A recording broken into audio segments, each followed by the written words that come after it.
بسم اللہ الرحمن الرحیم۔ انشاء وائس کے ناظرین کو ہمارا سلام پہنچے۔ Doctor Abdul Qadeer Khan new T V پر ایک انٹرویو میں انہوں نے بتایا کہ ہم ٹیلا رینج میں غوری میزائل کا تجربہ کر رہے تھے۔ یہ منگلہ کے علاقے میں آتا تھا۔ پرویز مشرف اس وقت منگلہ کے کور کمانڈر تھے۔ میں نے اسے کہا کہ ہم یہاں سے میزائل فائر کر رہے ہیں اور پاکستان کے لیے بہت بڑا تاریخی موقع ہے۔ آپ کور کمانڈر ہو تو آپ بھی شرکت کر لو، دیکھ لو۔ 7:30 بجے ہم نے فائر کرنے تھے۔ یہ صبح آئے، اس کے منہ میں سے شراب کی بدبو آ رہی تھی۔ شراب پی کر آیا تھا یا پھر اس نے رات کو شراب پی تھی۔ مجھے غصہ آیا کہ میں نے کہا کہ آپ نے اچھا نہیں کیا، ایسے مبارک موقع پر اس حال میں آئے ہو۔ یہ بات اس کو بری لگی اور چپک کر بیٹھ گیا۔ لیکن جب مشرف کا دور اقتدار آیا تو ڈاکٹر صاحب پرویز مشرف کے نشانے پر آ گئے۔ ایک صحافی لکھتے ہیں کہ پرویز مشرف کے دور میں یہ افواہیں اڑ رہی تھی کہ ڈاکٹر عبدالقدیر خان کے خلاف کچھ ہونے والا ہے۔ ان دنوں میں ڈاکٹر صاحب کو ملنے گیا تو انہوں نے مجھے اپنے دفتر کی بجائے کانفرنس روم میں بٹھایا۔ خلاف معمول انہوں نے کانفرنس روم کے ٹی وی کی آواز اونچی کی، ایک کرسی گھسیٹ کر میرے قریب آ کر بیٹھے، بڑی آہستگی سے حال احوال پوچھا۔ یہ سب دیکھ کر میں نے پوچھا، ڈاکٹر صاحب یہ احتیاط کیوں؟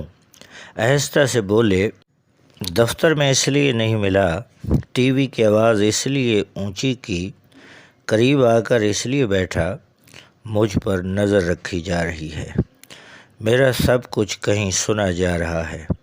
ڈاکٹر صاحب جو پریشان اور تھکے تھکے لگ رہے تھے، چند لمحے خاموش رہ کر بولے، شکریہ تم آئے ہو۔ پچھلے 5 دنوں سے مجھے تو کوئی ملنے ہی نہیں آیا، سب نے ملاقاتیں کینسل کر دی ہیں، بلکہ اب تو یہ نوبت آ گئی ہے کہ نہ کوئی فون کرتا ہے اور نہ میرے فون کا جواب دیتا ہے۔ میں نے حیران ہو کر پوچھا، سر ایسا کیوں؟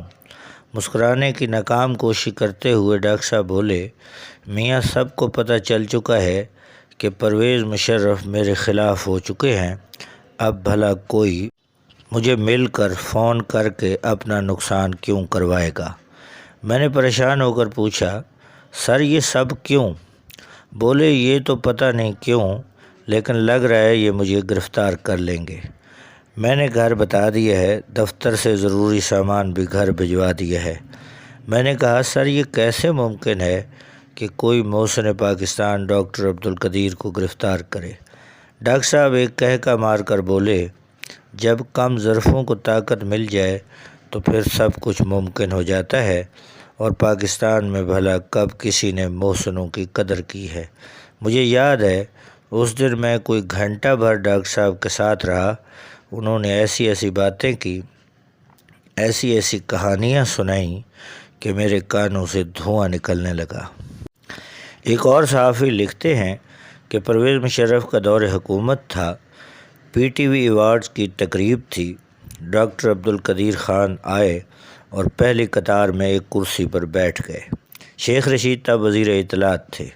انہوں نے سٹاف کو بھجوایا کہ پہلی قطار وزیروں اور مشیروں کی ہے، ڈاکٹر صاحب سے کہیں کہ پچھلی قطار میں جا کر بیٹھ جائیں۔ سٹاف آیا اور تھوڑی سی بحث کے بعد ڈاکٹر صاحب کو پہلی قطار سے ہٹا کر پیچھے بٹھا دیا گیا۔ اسی طرح ڈاکٹر صاحب نے ایکسپریس کے صحافی کو بتایا کہ نواز شریف صاحب کا پچھلا دور تھا، انہوں نے مجھے صدر بنانے کا وعدہ کیا تھا۔ ڈاکٹر صاحب نے کہا کہ نواز شریف نے مجھے صدر کیا بنانا تھا، بلکہ انہوں نے مجھے کہوٹہ ریسرچ لیبارٹری سے بھی ریٹائر کرنے کا فیصلہ کر لیا تھا۔ نواز شریف دور میں ڈاکٹر صاحب نے بتایا کہ ایک دن میری زندگی کی کل جمع پونجی سے بنائے گھر کو سی ڈی اے کے بلڈوزر گرانے آ گئے۔ میں نے تب کے وزیر داخلہ چودھری شجاعت حسین کو فون کر کے بتایا، وہ فوراً پہنچے اور آ کر سی ڈی اے بلڈوزر کے آگے کھڑے ہو گئے۔ یوں میرا گھر گرنے سے بچ گیا۔ ناظرین، اس محسن کے ساتھ ہم نے مزید جو ظلم کیے ہیں وہ ہم اپنی پہلی ویڈیو میں بتا چکے ہیں۔ ناظرین، اگر آپ کو ہماری یہ سٹوری پسند آئی ہو تو ہمارے چینل کو سبسکرائب کریں، بیل آئیکن کو پریس کریں، ہم آپ کی محبت کے شکر گزار ہیں، اور کمنٹ میں ہماری حوصلہ افزائی پہلے بھی کرتے ہیں اور مزید بھی کرتے رہیں۔ شکریہ، اللہ حافظ۔